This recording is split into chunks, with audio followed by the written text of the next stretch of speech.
Hello dear students, welcome back to my channel the Biozone. आज हम discuss करने वाले हैं सेल के बारे में।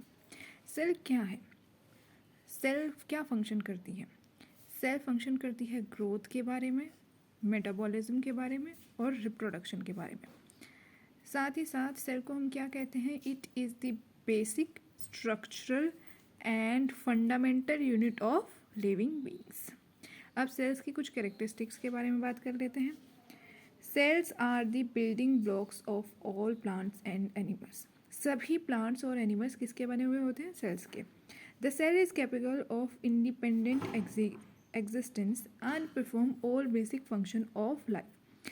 सेल इंडिपेंडेंट होती है और सभी फंक्शंस करने के लिए समर्थ होती है।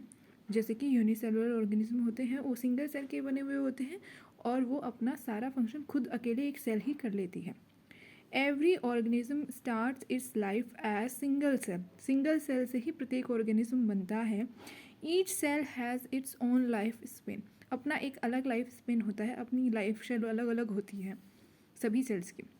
The old worn out cells are continuously replaced by new sales.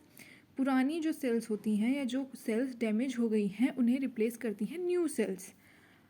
Many cells together form a tissue. बहुत सारी सेल्स एक साथ इकट्ठा होकर जो झुंड बनाती है उसे बोलते हैं हम टिश्यू।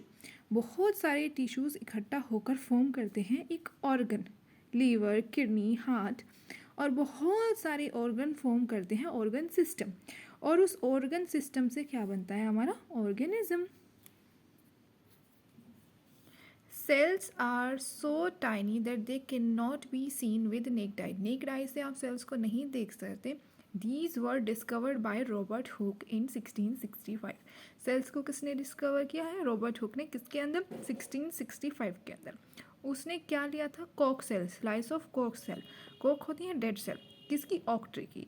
और वो कैसे दिख रही थी, honeycomb like structure as observe by Robert Hooke in thin slice of cork. Honeycomb जैसी वो स्ट्रक्चर्स दिखाई दे रही थी।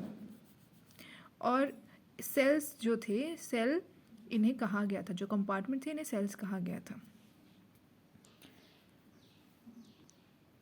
सबसे पहली सिंपल माइक्रोस्कोप बनाई थी एंटोनी लीवनहुक ने, जिसमें 2 टाइम्स मैग्नीफिकेशन था। फिर रॉबर्ट हुक ने कंपाउंड माइक्रोस्कोप बनाया। अब जो कंपाउंड माइक्रोस्कोप था ये उससे ज़्यादा मैग्नीफाइड कर रहा था। 2 लेंस लगे हुए थे, इसमें 2 लेंस लगे हुए थे। उसके बाद आप ये देख सकते हैं लाइट माइक्रोस्कोप। जो आपका लाइट माइक्रोस्कोप होता है 1500 टाइम्स जो है मैग्नीफाई करता है। और उसके बाद आपकी जो इलेक्ट्रॉन माइक्रोस्कोप है, जिसे अर्नस्ट रक्स और मैक्स नॉल ने डिस्कवर किया था, ये 40,000 टाइम मैग्नीफाई कर सकता है। और जो एडवांस वाली है वो 2 लाख टाइम्स भी मैग्नीफाई कर सकती है। या आप वेरियस टाइप ऑफ माइक्रोस्कोप देख सकते हैं। इसके बाद सेल थ्योरी किसने दी, M.J. शिल्डन नाम के एक साइंटिस्ट थे। उन्होंने डिस्कवर किया प्लांट्स के अंदर कि सभी प्लांट्स जो है वो मेड अप ऑफ होते हैं सेल्स के। फिर उसके बाद टी शुआन जो थे साइंटिस्ट थे, इन्होंने एनिमल्स के अंदर ऑब्जर्वेशन दी कि all animals are made up of cells. तो शेल्डन और शिवान दोनों की मिलकर क्या बन गई, सेल थ्योरी, कि all plants and animals are made up of cells. फिर उसके बाद एक रुडोल्फ विर्काउ नाम के साइंटिस्ट थे। उन्होंने इसमें एडिशन किया कि new sales arise from pre existing cells. जो पहले से पुरानी सेल्स हैं उन्हीं से नई सेल बनेंगी, ये बताया आपके विर्काउ ने। साइज और शेप की बात कर लिया जाए तो 2 टाइप्स ऑफ ऑर्गेनिज्म होते हैं सेल्स के जो बने हुए होते हैं। एक तो यूनिसेलुलर, जो सिंगल सेल्स के बने हुए होते हैं, जैसे bacteria, east, paramecium, amoeba, Chlamydomonas, Euglena. वैसे ही कुछ मल्टी सेल, सब बाकी मल्टी सेलुलर होते हैं, जिसके अंदर क्या आते हैं, एनिमल्स और plants. Humans are also made up of cells. इसके अंदर कुछ कॉलोनियल भी होती हैं, बहुत सारे गुच्छों में सेल्स पाई जाती हैं। Volvox. Smallest cell is mycoplasma. Mycoplasma सबसे स्मॉलेस्ट सेल है और इसका कितना है 0.1 to 0.15 नैनोमीटर इन डायमीटर, चौड़ाई में। उसके बाद आपकी लार्जेस्ट सेल्स जो होती है ह्यूमन के अंदर, नर्व सेल्स होती है जो 1 मीटर जितनी लंबी होती है। Largest cells are ostrich eggs. कितने हैं, 170 इंटू 135 माइक्रोमीटर। ठीक है। सेल के 3 एसेंशियल पार्ट कौन से हैं? सेल मेम्ब्रेन जो बाहर की साइड होती है, कुछ सेल्स के अंदर सेल वॉल भी प्रेजेंट होती है। साइटोप्लाज्म जो अंदर, उसके अंदर लिक्विड फ्लूइड भरा हुआ होता है, ट्रांसपेरेंट फ्लूइड, उसे हम साइटोप्लाज्म बोलते हैं। और उसके अंदर एक सेंटर के अंदर एक न्यूक्लियस प्रेजेंट होता है, जिसके अंदर हेरिडिटी मटेरियल प्रेजेंट होता है, उसे हम न्यूक्लियस बोलते हैं। अब थोड़ा प्लांट सेल और एनिमल सेल के डिफरेंस के बारे में पढ़ लेते हैं कि प्लांट सेल और एनिमल सेल के अंदर क्या डिफरेंस होता है। सबसे मेन डिफरेंस होता है इसके अंदर सेल वॉल। प्लांट सेल के अंदर सेल वॉल प्रेजेंट होती है, जबकि एनिमल सेल के अंदर सेल वॉल एब्सेंट होती है। सेल मेम्ब्रेन प्रेजेंट होती है लेकिन सेल वॉल एब्सेंट होती है। दूसरा, जो एनिमल सेल होती है उसके अंदर सेंट्रियोल प्रेजेंट होते हैं। सेंट्रियोल जो होते हैं ये डिवीजन के टाइम पे काम करते हैं, स्पंडल फाइबर्स बनाते हैं और डिवीजन के टाइम पे सेल को डिवाइड करते टाइम सेंट्रियोल्स प्रेजेंट होते हैं और काम करते हैं। एक इसके अंदर आपके एनिमल सेल के अंदर प्रेजेंट होते हैं लाइसोसोम्स, जिसे हम सुसाइडल बैग ऑफ सेल भी बोलते हैं। ये लाइसोसोम्स जो है एनिमल सेल्स के अंदर तो प्रेजेंट होते हैं, लेकिन प्लांट सेल के अंदर कोई लाइसोसोम प्रेजेंट नहीं होता है। एक स्पेशल क्या होता है, आपके जो प्लांट सेल होती है उसके अंदर क्लोरोप्लास्ट प्रेजेंट होता है, क्योंकि प्लांट्स जो होते हैं आपको पता है ऑटोट्रॉपिक होते हैं, फोटोसिंथेसिस करते हैं। फोटोसिंथेसिस के लिए क्लोरोफिल ज़रूरी होता है, ग्रीन पिगमेंट, और क्लोरोप्लास्ट के अंदर ग्रीन पिगमेंट प्रेजेंट होती है।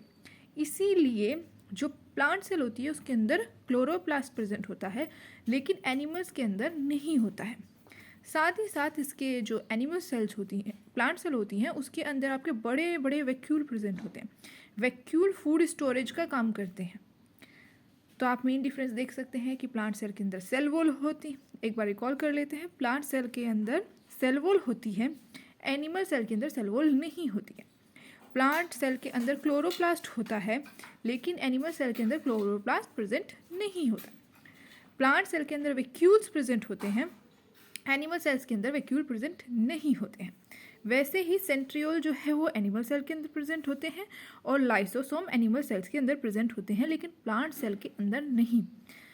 तो बाकी सब क्या है? साइटोप्लाज्म जो मैट्रिक्स के अंदर फ्लूइड भरा हुआ होता है वो होता है आपका साइटोप्लाज्म। सेल मेम्ब्रेन जो बाहर की आउटलाइन होती है जो प्रोटेक्शन करती है सेल की, सेल मेम्ब्रेन।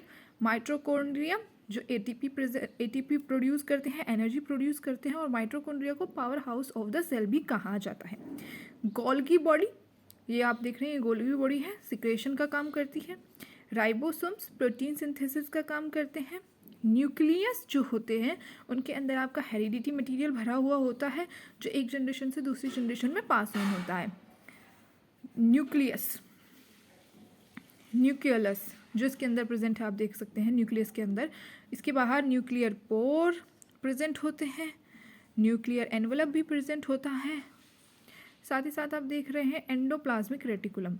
एंडोप्लाज्मिक रेटिकुलम भी जो है पासेज का काम करती है सेल के अंदर, ट्रांसपोर्टेशन का काम करती है सेल के अंदर, और जो आप न्यूक्लियस की बाहर वाली मेम्ब्रेन है उसके साथ अटैच होती है, और साथ में साथ लाइसोसोम।